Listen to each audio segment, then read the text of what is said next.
എന്നാ ഭഗവാനെ എനിക്കൊരു കുഞ്ഞുകാല് കാണാനുള്ള യോഗ ഉണ്ടാവാ.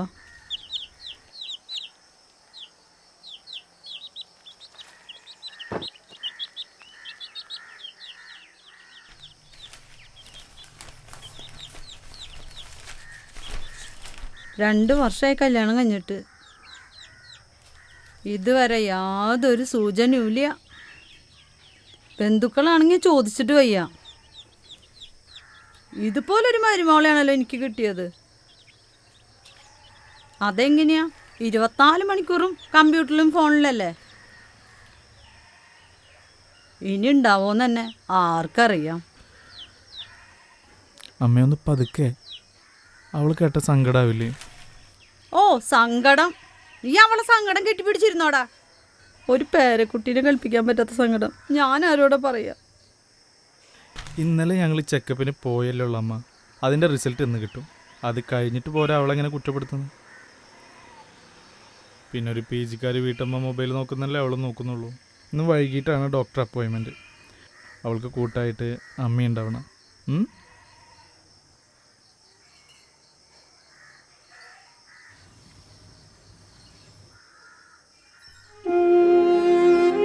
അമ്മയെ നിനക്കറിയാവുന്നല്ലേ ലക്ഷ്മി?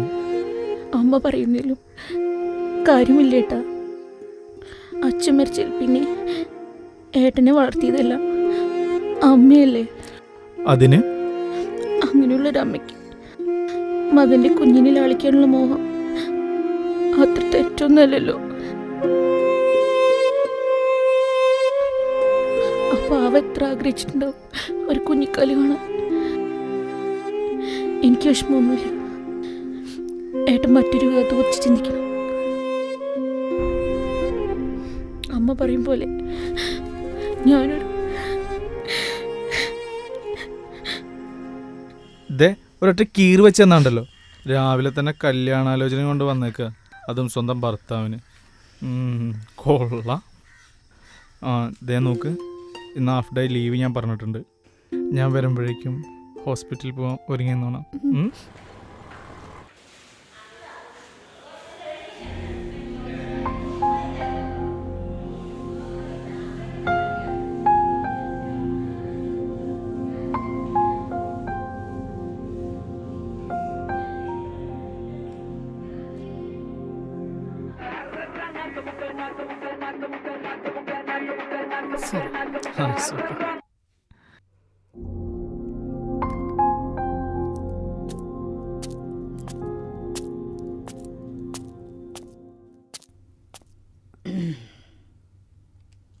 അൽഹംദുലില്ലാഹ്.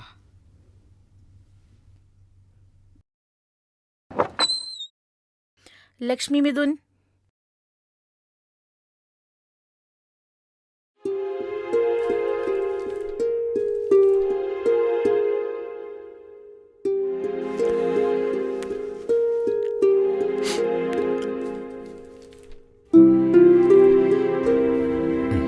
ഓക്കെ. റിപ്പോർട്ട് പ്രകാരം കാര്യമായിട്ടുള്ള കുഴപ്പങ്ങളൊന്നും കാണുന്നില്ല. ലക്ഷ്മിയുടെ റിപ്പോർട്ടിൽ എല്ലാം ഓക്കെയാണ്. പിന്നെ ചെറിയൊരു പ്രോബ്ലം ഉള്ളത് മിസ്റ്റർ മിഥുൻ്റെ കൗണ്ടിലുള്ള കുറവാണ്.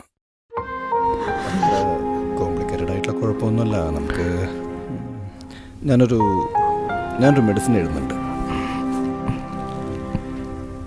ഇത് കഴിച്ചിട്ട് ശരിയായില്ലെങ്കിൽ 2 മാസം കഴിഞ്ഞാൽ നമുക്ക് ചെറിയൊരു ചെക്കപ്പ് കൂടി വേണ്ടി വരും.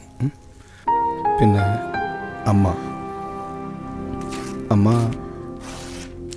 മകളെ നല്ലവണ്ണം ഒന്ന് ശ്രദ്ധിച്ചോളൂ. കാരണം ഭർത്താവിന് കൂർക്കം വലി കൂടുതലാണ് എന്ന നിസ്സാര കാരണം പറഞ്ഞുകൊണ്ട് വിവാഹമോചനം വേണമെന്ന് വാശി പിടിക്കുന്നവരുടെ കാലമാണ്.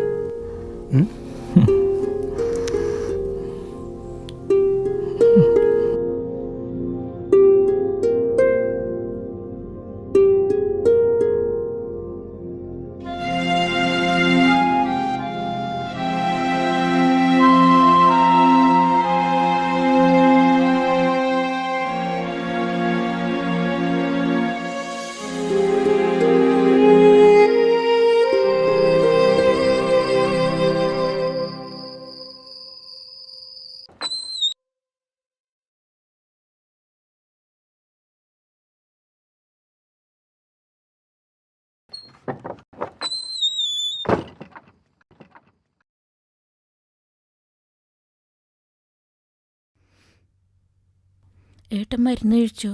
ഉവ്. എനിക്കുള്ള മരുന്ന് എവിടെ? തനിക്കുള്ള മരുന്നോ? പ്രശ്നം എനിക്കല്ലടോ. അതിന് താനെന്തിനാ മരുന്ന് കഴിക്കണേ? എന്തിനാ ഏട്ടൻ ഇങ്ങനെ കള്ളം പറയണേ? മെഡിക്കൽ റിപ്പോർട്ട് ഞാൻ കണ്ടു. ആ റിപ്പോർട്ട് ഞാൻ വായിക്കുകയും ചെയ്തു. ഡോക്ടറെ കൊണ്ട് കള്ളം പറയിപ്പിച്ചാലേ. ഹേയ്, നിരാശപ്പെടാൻ മാത്രം പ്രോബ്ലമൊന്നും തനിക്കില്ലടോ.